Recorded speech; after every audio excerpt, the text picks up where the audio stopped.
दोस्तों हर साल हजारों लोग एसी खरीदते हैं पर गर्मी आते ही कहते हैं कूलिंग अच्छा नहीं दे रहा है, बिजली बिल आसमान छू रहा है, सेल्समैन ने गलत एसी चिपका दी वगैरह वगैरह। और अगर आप भी 2026 के अंदर एक अच्छा एसी खरीदने का प्लान कर रहे हो तो ये वीडियो आपके लिए गेम चेंजर होने वाली है, क्योंकि आज की इस वीडियो में हम आपको 10 पैरामीटर के बारे में बताने वाले हैं जो कि आप देखकर एक परफेक्ट एसी खरीद सकते हो। क्योंकि हमने अभी एक एसी खरीदा है जिसका अनबॉक्सिंग रिव्यू पूरा डिटेल में सब कुछ इस चैनल के ऊपर मिलेगा, तो भाई सब्सक्राइब कर लेना उसके लिए। और हाँ चलिए जल्दी से वीडियो को शुरू करेंगे। शुरू करने से पहले वीडियो को लाइक कर दो, चैनल पे पहली बार आए हो सब्सक्राइब कर देना। चलिए शुरू करते हैं। तो सबसे पहली बात तो ये है कि अभी 2026 में जनवरी से लेकर मार्च तक का ये जो महीना है ना, ये बेस्ट टाइम है एक अच्छा एसी खरीदने के लिए। यहाँ पर जो एसी के ब्रांड होते हैं वो प्राइसेस अपने बहुत ज्यादा कम रखते हैं और जो सर्विसेज होती है वो बहुत ज्यादा फास्ट होती है। तो ये एक परफेक्ट मंथ है क्योंकि गर्मी आते ही एसी के प्राइसेस बढ़ जाते हैं। तो सारा पॉइंट हमने यहाँ पर नोट किया है जो कि आपको एसी खरीदते वक्त देखना चाहिए। सबसे पहली बात तो ये है कि मार्केट में कई तरीके के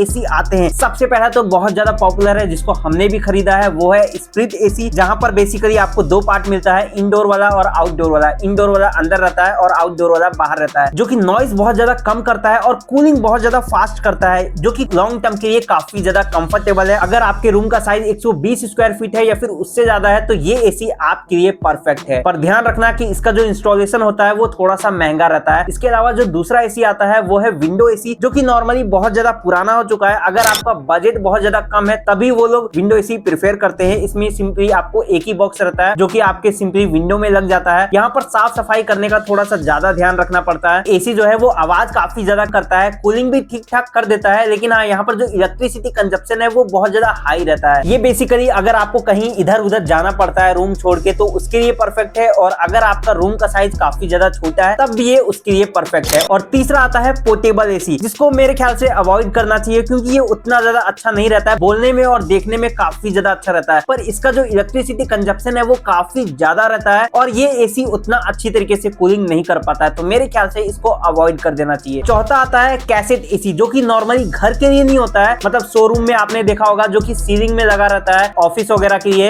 होम के लिए मैं इसको प्रिफेयर नहीं करूंगा। अब एसी खरीदते वक्त एक ही चीज लोगों के दिमाग में आता है कि इसका बिजली बिल कितना आएगा। तो सबसे पहला फॉर्मूला है कि आप बिजली बिल यहाँ पर कैलकुलेट कर सकते हो। कैलकुलेशन का जो फॉर्मूला है वो मैं यहाँ पर आपको दे रहा हूँ, जिसको आप यहाँ पर डाल के आप अपना बिजली बिल यहाँ पर कैलकुलेट कर सकते हो। नॉर्मली ये है कि आपका जितना भी वाट है उसको आपको डिवाइड करना है 1000 से, और जितना घंटा आप एसी को यूज करने वाले हैं उससे आप इसको मल्टीप्लाई कर देंगे। जो भी निकल के आएगा उसको आप मल्टीप्लाई कर देंगे अपने मंथ के डेज से, यानी 30 डेज से, और उसके बाद आपका जो मंथली यूनिट निकल के आ जाएगा और वो जो मंथली यूनिट होगा उसको आप मल्टीप्लाई कर देंगे आपके मीटर में जितना भी एक यूनिट का प्राइस है। जैसे कि हमारा नॉन इन्वर्टर एसी है और वो कंज्यूम करता है 1500 वाट को, तो 1500 वाट को हम डिवाइड करेंगे 1000 से, और हम यहाँ पर यूज करते हैं लगभग 8 घंटे एसी को। 8 घंटे से मल्टीप्लाई कर देंगे और जो भी निकल के आता है उसको यहाँ पर हम मल्टीप्लाई करेंगे अपने मंथ से, यानी 30 डेज से। तो हमारा यहाँ पर निकल के आएगा 360 यूनिट, और वो जो 360 यूनिट है उसको आप मल्टीप्लाई करेंगे आपके घर में जितना भी एक यूनिट का प्राइस है। जैसे कि हम लेके चलते हैं एक यूनिट का प्राइस 10 रुपए, उससे कम ही होगा। तो अगर हम इसको 10 से मल्टीप्लाई करते हैं तो लगभग निकल के आता है 3600 के आसपास। और यहीं पर अगर हम एक इन्वर्टर एसी को लेकर चलें तो इसका प्राइस निकल के आता है 2500 से लेकर 2700 के आसपास। सारा कैलकुलेशन हमने यहाँ पर करके रखा हुआ है। तो अगर हम देखें तो नॉन इन्वर्टर और जो इन्वर्टर एसी है, तो इन्वर्टर एसी में आपको लगभग 30 से 50% की इलेक्ट्रिसिटी सेव कर लेता है। आपके लिए बेस्ट ऑप्शन रहेगा एक इन्वर्टर एसी। आज के टाइम पे मैंने आपको 2025 में भी वीडियो बनाया है जहां पर मैंने आपको कहा है कि एक इन्वर्टर एसी खरीदना आपके लिए काफी ज्यादा बजट फ्रेंडली हो सकता है, और अभी भी यही चीज कह रहा हूँ। क्योंकि जो नॉन इन्वर्टर एसी होता है वहां पर जो कंप्रेसर होता है वो बार बार ऑन ऑफ होता है, जिसकी वजह से आपका बिजली बिल काफी ज्यादा हो जाता है। और जो एक इन्वर्टर एसी होता है वहां पर compressor bar bar on off नहीं होता है। एक बार कंप्रेसर ऑन हो गया है वहीं पर वो अपने आप स्पीड कम करेगा, ज्यादा करेगा, उसके वजह से आपका बिजली बिल काफी ज्यादा सेफ होता है। 2026 में नॉन इन्वर्टर एसी बिल्कुल गलत डिसीजन है। अब एक एसी लेते वक्त सबसे बड़ा कंफ्यूजन रहता है कि हमें यहाँ पर 3 स्टार या फिर 5 स्टार एसी कौन सा एसी लेना चाहिए। बहुत सारे लोग सोचते हैं कि 3 स्टार एसी सस्ते में मिल रहा है तो हम 3 स्टार एसी ले लेते हैं, 5 स्टार का हमें क्या ही काम। अब यहाँ पर बहुत सारे लोग गलती करते हैं। देखिए ये सिर्फ जो स्टार है वो सिर्फ एक पेपर नहीं है, इसके वजह से आपका एसी में जो बिल है वो भी काफी ज्यादा यहाँ पर मैटर करता है। इंडिया में बेसिकली जो स्टार देता है वो है BEEB, bureau of energy efficiency. ये डिसाइड करता है कि आपकी जो एसी है है वो कितनी इफिशिएंटली कूलिंग दे सकता है। इसका बेस होता है आइसर वैल्यू। जो आइसर है उसको आप कैलकुलेट कर सकते हो। कैलकुलेशन का जो फॉर्मूला है वो यहाँ पर मैं आपको दे रहा हूँ। आपकी जितनी भी कूलिंग है उसको आपको डिवाइड करना है टोटल इलेक्ट्रिसिटी से, जिससे आपका आइसर वैल्यू यहाँ पर निकल के आ जाएगा। सिंपल शब्दों में बताऊं कि आपका एसी कितना ज्यादा ठंडा कर पाता है। अगर ज्यादा आइसर वैल्यू है तो आपका बिल कम आएगा और ठंडा ज्यादा करेगा। अगर कम आइसर वैल्यू है तो ज्यादा बिल आएगा। तो ये चीज का ध्यान रखना। और 2026 के अंदर जो स्टैंडर्ड है वो काफी ज्यादा चेंज हो चुके हैं। पहले जो 3 स्टार वाले और 5 स्टार वाले एसी थे वो अभी डाउनग्रेड हो गए हैं। यहाँ पर मैं आपको एक लिस्ट दिखा रहा हूँ जिसको आप देखकर पता कर पाएंगे। जो पहले के 3 स्टार एसी थे वो अब हो गए हैं 2 स्टार वाले। पहले जो 5 स्टार वाले एसी थे वो अब कैलकुलेट होंगे 4 स्टार एसी में, क्योंकि अब 3 स्टार वाले एसी को 4.99 से ज्यादा का आइसर वैल्यू होना चाहिए, तभी वो यहाँ पर 3 स्टार एसी कैलकुलेट किया जाएगा। और अगर हम 5 स्टार की बात करें तो 5.6 से ज्यादा का आइसर वैल्यू होना चाहिए, तब जाके वो 5 स्टार एसी कहलाएगा। अगर हम इसको एग्जांपल में समझे तो मान के चलिए एक 1.5 टन का पैनासोनिक का एसी है जिसको हम डेली यूज करेंगे लगभग 8 घंटे के आसपास, क्योंकि हम भी वही यूज करते हैं और हमारे घर का यूनिट का प्राइस है लगभग 10 रुपए मान के चलते हैं। और अगर हम 3 स्टार का या फिर 5 स्टार से डिफरेंस करें तो 3 स्टार एसी का दाम है 33,000 के आसपास और 5 स्टार एसी का दाम है 40,000 के आसपास। तो सिंपली यहाँ पर जो डिफरेंस निकल के आता है वो है 7,000 के आसपास। अगर हम इन दोनों एसी का मंथली का बिल कैलकुलेशन करें तो 3 स्टार एसी का जो बिल है वो निकल के आएगा 3,972 रुपए के आसपास और 5 स्टार एसी का जो बिल निकल के आएगा वो है 3,080 रुपीज के आसपास। तो यहाँ पर देखा जाए तो 800-900 रुपया आपका मंथली यहाँ पर बच रहा है अगर आप एक 5 स्टार एसी खरीदते हैं तो। और अगर हम इस 900 रुपए को महीने से कैलकुलेशन कर दे तो लगभग 10,800 के आसपास आपका पैसा जो है वो सेव हो जाएगा अगर आप 5 स्टार वाला एसी खरीदते हैं तो। मतलब जो पैसा आप वहां पर 3 स्टार को ना खरीद के 5 स्टार में लगाएंगे और वही पैसा आपका 1 साल के अंदर यहाँ पर रिकवर हो जाएगा बिजली बिल के अंदर। तो मेरे ख्याल से अगर आप 2026 के अंदर खरीद रहे हैं एसी तो आप यहाँ पर 5 स्टार वाला एसी खरीदेंगे तो ज्यादा अच्छा रहेगा। थोड़ा सा बजट आप पुश कर दीजिए जो कि आपको आगे चल के काफी ज्यादा काम आने वाला है। और मैं ये इसीलिए बोल रहा हूँ कि ये जो एसी आप खरीदेंगे वो 1 साल का खर्चा नहीं है, ये आप लगभग 8 से 10 साल यूज करने वाले हैं। तो उसके हिसाब से आपका इलेक्ट्रिसिटी यहाँ पर लगने वाला है, तो उस हिसाब से आप सोच के चलिए। और अभी भी बहुत सारे लोग हमें यहाँ पर कमेंट करते हैं कि भाई हमारे रूम के साइज से हमें कौन सा एसी खरीदना चाहिए। तो एक चार्ट मैं आपको यहाँ पर दिखा रहा हूँ जहाँ पर साफ साफ लिखा हुआ है कि अगर आपका रूम का साइज 120 स्क्वायर फीट के आसपास है तो लगभग 1 टन के एसी को आपको खरीदना चाहिए। और वही 120 से लेकर 180 स्क्वायर फीट का आपका रूम है तो आपको लगभग 1.5 टन का ही एसी खरीदना चाहिए। तो ये गोल्डन रूल है जिसके हिसाब से आप अपने एसी को खरीद सकते हैं अपने साइज के हिसाब से। एक चीज का ध्यान रखना, अगर आपका रूम जो है वो बिल्डिंग के सबसे ऊपर है, टॉप फ्लोर पे रह रहे हैं और आपका बिल्डिंग का जो मेंटेनेंस है वो उतना अच्छा नहीं है, पुराना बिल्डिंग है और धूप जो है वो आपके डायरेक्ट दीवारों पे आता है, तो मेरे ख्याल से आपको ज्यादा टन वाला एसी खरीदना चाहिए। अगर आपको रिक्वायर है 1 टन का तो आपको लगभग 1.5 टन का एसी खरीदना चाहिए। और जहां लग रहा है 1.5 टन वहां पर आपको 2 टन का एसी खरीदना चाहिए, क्योंकि इन सब जगहों में आपको गर्मी ज्यादा लगने वाला है। मान के चलिए मेरा घर है टॉप फ्लोर पे और मेरे रूम का साइज है 180 स्क्वायर फीट के आसपास और वहां पर लगभग 1.5 टन एसी का काम है, लेकिन मेरे हिसाब से मेरे को लेना चाहिए 1.8 टन के आसपास का एसी, क्योंकि वो मेरे लिए काफी ज्यादा सुटेबल रहेगा, जिसकी वजह से मेरा बिजली बिल भी बचेगा। पहले हमें ज्यादा पैसा लगाना पड़ेगा लेकिन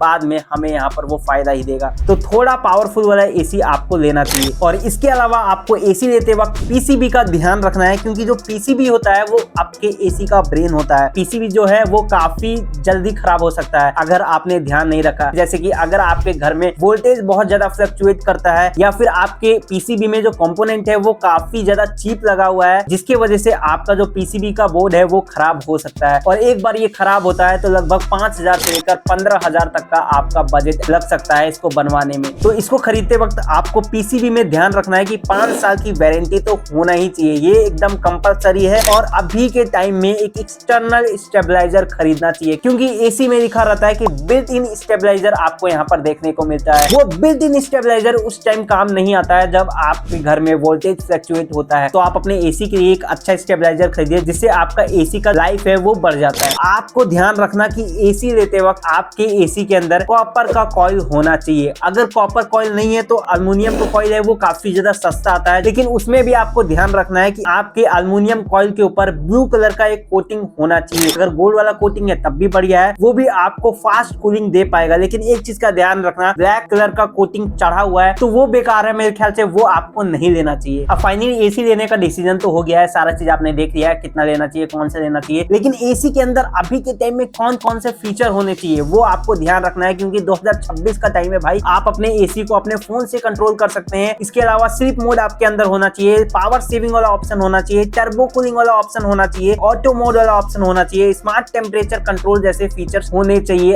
आपके एसी के अंदर अभी के टाइम में। और इन्हीं फीचर्स के अंदर काफी बार जो ब्रांड होती है वो गिमिक करके ललचाने की कोशिश करते हैं, जैसे कि कन्वर्टेबल मोड आपको बता दिया जाता है या फिर सेल्फ क्लीन वाले ऑप्शन आपको कंपनी बार बार बताती है। तो मेरे ख्याल से ये जो कन्वर्टेबल वाले मोड है ये उतने ज्यादा काम के नहीं है, क्योंकि अभी जो इन्वर्टर एसी आते हैं वो अपने आप धीरे तेज करते हैं, तो इनका उतना ज्यादा काम नहीं आता है। और जो सेल्फ क्लीनिंग की काम आती है वो भी बेकार ही है मेरे ख्याल से, वो थोड़ा मोड़ा काम आता है, बाकी उसके हिसाब से ये नहीं कि पूरी तरीके से क्लीन हो जाएगा। सेल्फ क्लीनिंग के बावजूद भी आपको मैनुअली यहाँ पर क्लीनिंग करवानी ही पड़ेगी, तो कोई फायदा नहीं सेल्फ क्लीनिंग का। अब इन्हीं सबको देखते हुए हमने यहाँ पर कुछ इंडिया के ब्रांड निकाले हैं जो कि अभी के टाइम में बेस्ट एसी बना रहे हैं 2026 में। सबसे पहले आता है यहाँ पर डेकन की तरफ से, जो कि मेरे ख्याल से बेस्ट कूलिंग देता है भाई। और अगर हम ऑल राउंडर कहें जिसको, तो वो आता है एलजी की तरफ से, अभी के टाइम में बहुत ज्यादा फेमस था पिछले साल, जो कि बहुत ज्यादा रिलायबल करता है। यहाँ पर हम बात कर रहे हैं पैनासोनिक की। और अगर आप एक बेस्ट सर्विस की तरफ जाना चाहते हैं तो भाई वोल्टास से अच्छा आपको कोई अच्छा सर्विस नहीं दे पाएगा। अगर आप एक हैवी ड्यूटी वाला एकदम अच्छा बिल्ड क्वालिटी की तरफ जाना चाहते हैं तो वो मेरे ख्याल से ब्लू स्टार की तरफ से आता है। तो भाई इन सारों एसी का जो लिंक है वो मैं आपको दे रहा हूँ डिस्क्रिप्शन में, और टैग कर दूंगा इन सब एसी को, जहां से क्लिक करके आप इन एसी को बाय कर सकते हो। और हाँ, इनको मैं चेंजेस भी करते रहूंगा आने वाले समय में, ताकि ये वीडियो कोई भी कभी भी देखे वो अपने मर्जी से इन सारे एसी को खरीद पाए। ये था हमारा बाइंग गाइड। बाकी आपको ये वीडियो कैसा लगा, आपको समझ में आया कि कौन सा एसी खरीदना चाहिए या फिर नहीं, तो मेरे को कमेंट में बताना। बाकी वीडियो पसंद आई है, इन्फॉर्मेशन है, लाइक कर देना। Bye bye, see you.